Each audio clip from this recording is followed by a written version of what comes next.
And I've been criticizing them for 8 years for doing it, pointing out that it's not the job of the media to take sides. I'm sort of the orchestra leader, and I have a lot of talent in that orchestra. So what I do is I show them off. We have some great spokespeople, people like Chris Murphy and Brian Shaw. What in the world is going on with Chuck Schumer? The longtime Democratic leader has found himself at the center of a political firestorm, and honestly, it's not looking great for him. Imagine this. One of the most prominent Democrats in the Senate accused of enabling Donald Trump and Elon Musk to dismantle Social Security, Medicare, and Medicaid. Yes, you heard that right. People are calling him out, saying he cleared the way for these two controversial figures to gut critical social programs. Let's unpack this wild drama, shall we? Senate Minority Leader Chuck Schumer's sudden change of heart about the Republican spending bill helped avoid government shutdown, but opened him up to some harsh criticism. So here's the tea. Last week, Schumer made the incredibly controversial decision to side with Republicans and vote for a continuing resolution to fund the government. Now, on the surface, that might sound like a responsible thing to do. After all, nobody wants a government shutdown, right? But the backlash has been intense. Critics, including some within his own party, are accusing him of giving Republicans exactly what they wanted without putting up enough of a fight. And the fact that this bill supposedly had no input from Democrats? Oof. That's a tough look, Chuck. The drama really took off when Schumer made an appearance on The View, you know, that daytime talk show where the hosts never hold back. Whoopi Goldberg kicked things off with a blunt, "What were you thinking?" And honestly, that question has been on a lot of people's minds. Schumer defended his decision, saying, "I knew it was a difficult choice, and I knew I'd get a lot of criticism for it, but I felt it was imperative as a leader." Okay, fair enough. But then Sunny Hostin, oh boy, she did not hold back. She flat out told Schumer, "I think you caved." The audacity. She even accused him of failing to show the kind of fight the Democratic Party desperately needs right now, especially against a Republican Party that, in her words, has thrown the rule book away. Why? Great. What were you thinking and why? Okay. So look, I knew it was a difficult choice, and I knew that I'd get a lot of criticism. And Sunny wasn't done there. She hit him with this zinger. "You cleared the way for Donald Trump and Elon Musk to gut Social Security, Medicare, and Medicaid. Why did you lead Democratic senators to play by that book that the Republicans are not playing by?" Ooh, talk about a mic drop moment. Schumer, to his credit, didn't back down. He insisted that his decision was about avoiding an even greater crisis, a government shutdown that, according to him, could have been catastrophic. He painted a grim picture of what a shutdown would look like, claiming it would give the executive branch, led by Trump and Musk, unchecked power to slash essential programs. "You have two choices, one bad, the other devastating," Schumer argued, likening the decision to choosing between chopping off a finger or an arm. Means continue the government spending. Right.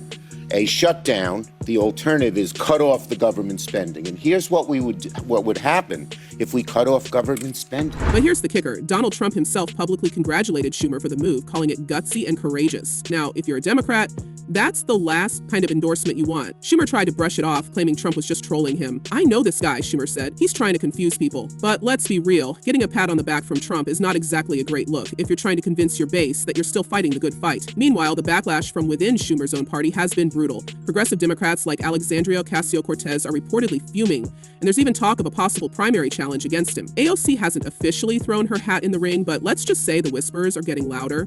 And she's not the only one speaking out. Governor Pritzker's chief of staff, Anna Caprara, hit Schumer where it hurts, saying the fight going on in the Democratic Party right now is not between hard, left, right, and moderate. It's between those who want to fight and those who want to cave. Ouch, that's gotta sting. On the one hand, people were clamoring, "Do something now, do something now." Now, do we have to act and do we have to fight these Republicans, this right-wing group, the MAGA. Even within the Senate, there's murmuring about whether Schumer should step aside as minority leader. Senator Michael Bennet of Colorado, while stopping short of outright calling for Schumer to resign, made it clear that leadership questions are on the table. "It's important for people to know when it's time to go," Bennett said at a recent town hall, and he's not alone. Maryland Representative Glenn Ivey has also publicly called for new leadership in the Senate. This isn't just a few disgruntled voices. It's starting to feel like a full-blown rebellion. But let's not forget the public reaction, which has been just as fiery. Fans of The View have been lighting up the comment sections with their takes. One viewer sarcastically noted, "Sunny is so passionate about the issues that she has to read them off a flashcard." Another chimed in with a more sympathetic perspective. "The fact that a politician is trying to work with the other side of the aisle to try to accomplish things for the American people and gets criticized and beaten down for it is a very sad state. We are all Americans and should be working together for the common good." It's clear that opinions are all over the map, but one thing's for sure, this story has people talking. And then you end up in this shutdown. Let me tell you something. If we ended up a shutdown 3 weeks from now, people would come to me and they'd say, They just cut off my Medicaid. And then there's the book drama. Schumer was supposed to be on the road promoting his new book, Anti-Semitism in America, A Warning, but those events have been either postponed or outright canceled. One venue even cited security concerns. Yikes. It seems like Schumer can't catch a break these days. Even his attempt to pivot the conversation toward his book during the View interview fell flat, with the host pulling him right back into the political fray. But let's not ignore the elephant in the room, the growing generational divide within the Democratic Party. Progressive lawmakers, many of whom are younger and more vocal, seem increasingly at odds with seasoned leaders like Schumer.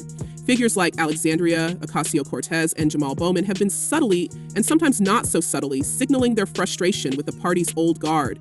Well, this isn't just about one vote or one spending bill. It's about a broader clash over how the Democratic Party should position itself in an era dominated by Trumpism, Musk's influence, and an electorate hungry for bold action. Are the progressives and the moderates even playing the same game anymore? We are fighting them tooth and nail in every way we can, but you got to fight them smart. Adding more fuel to the fire, Schumer's decision has also reignited debates over the Democrats' messaging strategy, or lack thereof. Critics argue that the party has consistently struggled to communicate its vision to the public. Many voters don't know what the Democrats stand for beyond opposing Trump, and Schumer's decision to support the Republican-led bill only adds to the confusion.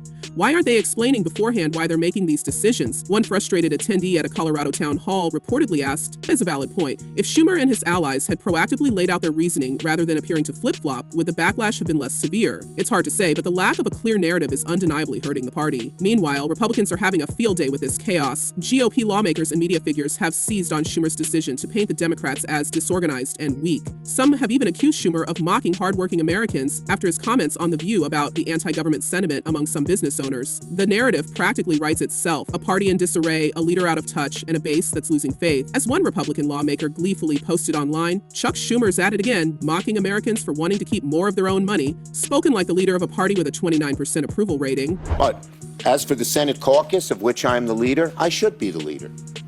And let me just say this. One of the things I am known to be very good at is how to win Senate seats. So where does Schumer go from here? That's the million-dollar question. He's trying to frame his decision as a necessary evil, a tough call he had to make as a leader to prevent an even greater disaster.